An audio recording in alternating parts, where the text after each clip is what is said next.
how long have you been doing cartoons? Oh, well, I've been doing them since I was in 3rd grade, but professionally I've been doing them since '91. That's when I first started making a living as a cartoonist. I got Big Nate syndicated, and then it just percolated along for a lot of years, and I could always keep a roof over my head.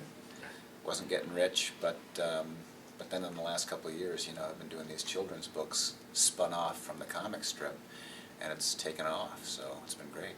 Big Nate in itself is such an American dream story, and I make that point because, one, I understand that you and Jeff Kinney of Diary of a Wimpy Kid are, in fact, somewhat kind of, I guess, friends as well. Oh, yeah, it's a great story. Can I tell you the story? Sure. Okay. So I had just gotten Big Nate started. It had been syndicated, I think, for less than a year, maybe about a year. And I got a letter from this kid who was 19 years old. He was an undergrad at the University of Maryland, and he was an aspiring cartoonist, and that was Jeff Kinney. And so this was before the days of email, so we were just writing letters back and forth. And I got like quite a few letters from sort of young aspiring cartoonists, but this one really stood out because he was so clearly really talented, really in earnest. And so we became, friends and pen pals. And he would always sign his letters at the end. He'd say, thanks so much for all the advice you're giving me, and I hope that someday, if there's anything I can do to repay you, I hope I can return the favor. And then when he graduated from college, we sort of lost touch. And then, flash forward 15 years or whatever it is, and I see this little notice in the paper, this little drawing, and I said, that looks like Jeff Kinney's stuff. And he had just written the first Wimpy Kid book. He was going to be doing a reading, and I said, holy smokes, he's a published author. This is great. So got back in touch with him, and as it turned out, he was going to be coming up to my hometown, Portland, Maine, to talk at the public library. And we got together, and long story short, he invited me to contribute to this website he had developed called Pop Tropica, which is enormously popular with kids. And as a result of the popularity of Big Nate Island on Pop Tropica, I got my book deal. And then he very graciously agreed to endorse my book. So on the front of every Big Nate book, there's a little banner from Jeff Kinney that says, Big Nate is funny, big time. And having one of the most successful children's book authors ever, be your advocate, you really can't beat it. So that has been like a total Cinderella story for me. Oh, definitely. And I love the fact that the story is engrossed around when you're helping somebody else, and you're taking that time, even in your place at that point, where Big Nate was not yet at this place and at this point, but I honestly believe that you saw this happening sooner or later, and then you gave this advice and all of the expertise to somebody else who then later turns around and gives back. Well, I have an agent and dear friend. He's been my agent for 20 years, and he also represents Judith Martin, Miss Manners. And Judith Martin was a columnist for about 10 years with the Washington Post before she took off through syndication. And he kept telling me year after year, he said, it took Judith 10 years to become an overnight success, and maybe it'll take you a little longer too. And really, it took me about, almost 20 before I really, through Pop Tropica, and through these books, found a way to really reach these kids directly, because I always knew that, those young readers were sort of like my untapped gold mine, if I could just reach these kids. So it's been great. And I can certainly imagine that even now, you also have a strong adult following as well, along with kids. Now, when you originally started Big Nate, did you see the growth for the number of kids just exploding like this, or did you think it was probably going to be somewhere along the lines of, well, everyone, like, the people who read Peanuts, or the people who read Prickly City, those kind of things? Right. Really, honestly, what I was thinking about when I first started it was that the strip was almost like a nostalgia thing for people my age or baby boomers who sort of remembered very vividly those middle school years. Right. I figured kids would like it, but I definitely was not writing it for kids. There was a TV show around at that time called The Wonder Years. Oh, I love the Wonder Years. Yeah. So it was almost like a similar sort of thing. I was almost sort of trying to access those memories of what it was like, and I felt like it really could apply to and appeal to readers of all ages. But what ended up sort of happening through syndication was a lot of times newspapers had a comic section, and then they had a little small part that they would say called the kids comics. Right. And they would always stick Big Nate in the kids comics, which was fine with me. I mean, even though I didn't write it specifically for kids, I said, it makes sense because the main character's a kid. It all happens in school. Right. So it makes sense. And that was when I really started to think, because kids obviously don't go out and buy newspapers. Correct. So it's like, how can I sort of how can I reach these kids more directly? And it took a while, but now it's happened, and it's fantastic. Well, in a way, too, coupled with your memories and coupled with the advent of new technology, new Yeah. ways of sending the information now, no longer, most people are not usually picking up the paper version of a newspaper. Now they're picking up the iPad, the iPhone. Right. You got apps now for Big Nate, Right. both for reading the comics as well as creating your own comics. That's right. I still play with, of course, on even my phone. There's certainly a number of different cartoonists that are out there that are trying to get to your place to really be able to tell that victory story, and I'll get to that in a second. But let's go right back to the newspaper currently in the strip. Inquiring minds are likely wanting to know. Actually, I know they want to know: is Ginny going to come back? Well, I'm not going to give you a straight answer. Sure. But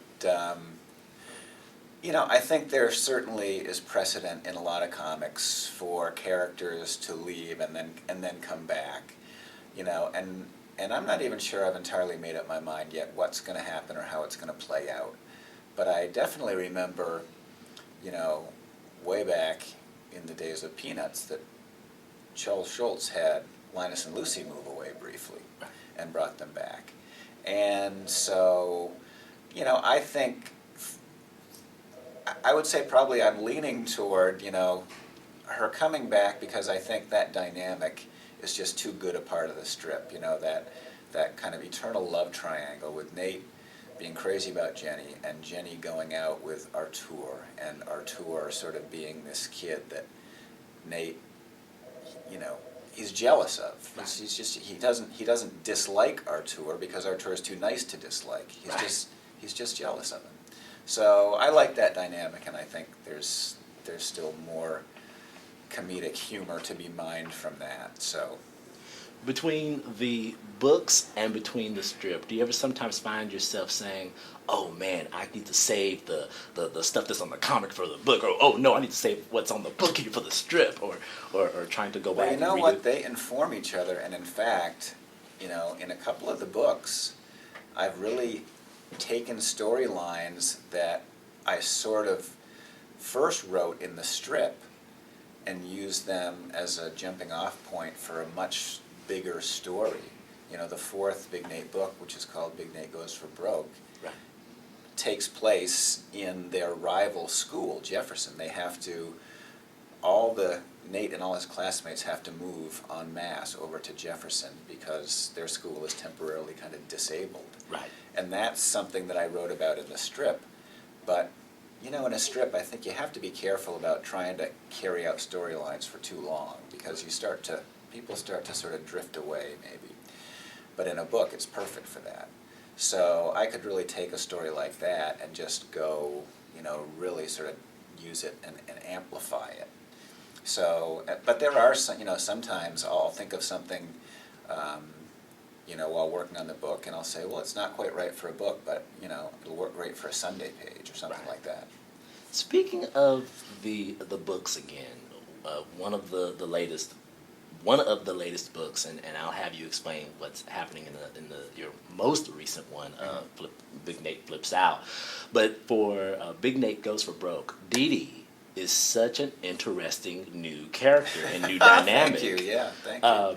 With that, I trust that we'll be seeing more of her and, Yes. and more of Nate and her in different adventures along with Francis and Teddy. Yeah, absolutely. I'm not sure yet if I'm going to bring Dee Dee into the comic strip or not. You know, she works really well in the books, and she probably will eventually find her way into the comic strip, but I'm always really careful about, you know, introducing new characters into the comic strip. Right. But yeah, I mean, the story behind Dee Dee was, and I've been telling this to the schools that I go and visit, is that I was on a book tour for the third Big Nate book called Big Nate on a Roll. Right. And a girl raised her hand. I was in a bookstore in St. Louis, and a girl said, you know, how come all the girls in your books are so annoying? And it's true. It was at that point. Good point. And I told, my answer was, well, Nate is immature. He's not mature enough to understand that there's this big middle ground between Jenny, who he adores, and like Mrs. Godfrey and Gina and his sister Ellen, who, you know, he sees in this completely opposite light. And but I thought to myself, you know, all these, I was really starting to see at these school events and bookstore events how many girls were reading and liking Big Nate, even though it's a kind of a boy-centric story. And so I thought I really, you know, owe it to these girls to create a character that's positive, and so that was Dee Dee, and she's a blast. She's a lot of fun. You know, she's a drama queen, but she's got a heart of gold. You know, and I didn't think it was realistic to introduce this character and have her and Nate just become best friends right away. So Right. Nate has to kind of travel this path of thinking she's annoying, not quite knowing what to make of her, being kind of embarrassed by her in a way, and then by the end, they're friends. You know, they're friends. Welcome to my world. With all that being considered, going into the next book, we see Dee Dee, and of course, again, we see Nate, Francis, Teddy, and everyone. This time in Big Nate Flips Out, I understand that it involves his issue of clutter. Yeah, it does. You know, he's a slob, and one of the long-running visual gags in the strip has always been Nate's locker. You know, and just the mass of stuff that just comes cascading out like a tsunami every time he opens his locker. And again, you know, this was an idea I explored in the strip of Nate, you know, trying to experiment with becoming neat. But in this book, you know, I really sort of upped the ante, and I tied it into his friendship with Francis and how there are these unintended implications of Nate's sloppiness and clutter that affect Francis. It affects their friendship. And yes, Dee Dee's there every step of the way. Teddy's there. And Teddy's uncle is there, who is this sort of character who I don't think is going to be a big character, but he was fun to sort of to invent him specifically for the purposes of this book. Right. As far as the up and coming, you know, cartoonists of the world now, from here in the U.S. and even around the world, what are some things, or at least one thing, that you would recommend to any artist, especially someone who's doing kind of the line of work that you're doing, and also what's the one thing that you would like these kids that you're talking to, and even the parents that hear from you tonight, what are one of the things that you want them to take away from? Yeah.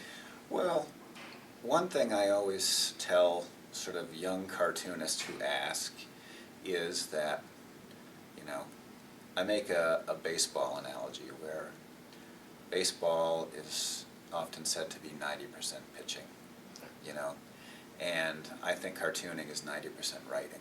I mean, you can tell a great story with not much more than stick figures. If you write well, if you write crisp dialogue, if you create memorable characters. But, you know, if you have a great looking story but there's no real story there, if the characters are dull, people are going to lose interest right away. So I just tell people, practice your writing. The artwork will come. I mean, in my own case, my artwork, when I started, when the strip first got syndicated, is embarrassing to me now. I mean, I look at it and I think, oh, horrible, And it took me a good 10 or 12 years before I felt like, okay, now I can actually really draw well enough so that I'm kind of happy with it.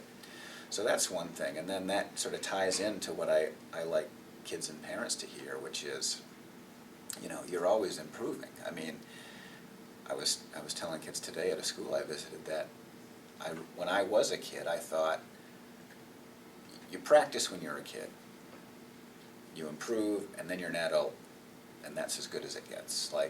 So if it's a musical instrument, you get to this point, and then for the rest of your adult life, you're right there. Right. And I tell them, it's not true.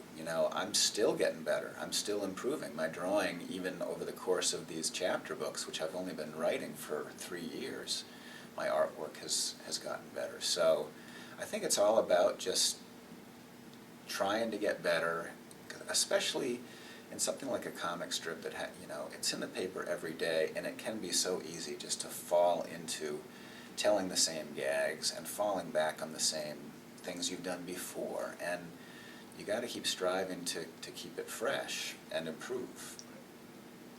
That is actually very inspiring even for me, and don't be too embarrassed that you're giving me hope. Thank you. Now, what drives you? What makes you and pushes you as you write and work on Big Nate and other special projects? Just to be funny. I mean, I love comics and graphic novels, comic strips. I love it all, and they are art. There's no doubt they are their own very unique art form, but they're also entertainment. They're not museum art. And so to me, the bottom line is that they have to entertain. They have to be funny. And so for me, that is my bottom line, is I have to continue in the solitary, in the solitude of my office at home. There's no one there but me. I have to be able to crack myself up. I have to keep it entertaining for myself. If I lose that, I will stop. I will definitely stop. But I have not even come close to losing that yet. So that's what drives me. It's not, it's great to sell books, it's great to be in newspapers, but I said when I got started, if I'm just in my parents' hometown paper, I'm going to be happy. That was a thrill. Getting in my parents' hometown paper was an absolute thrill. So that's what drives me. Well, we certainly hope to add you to that extra thrill on Cartoon Daily News, and thank you so much for sitting and talking with us. Thank you so much.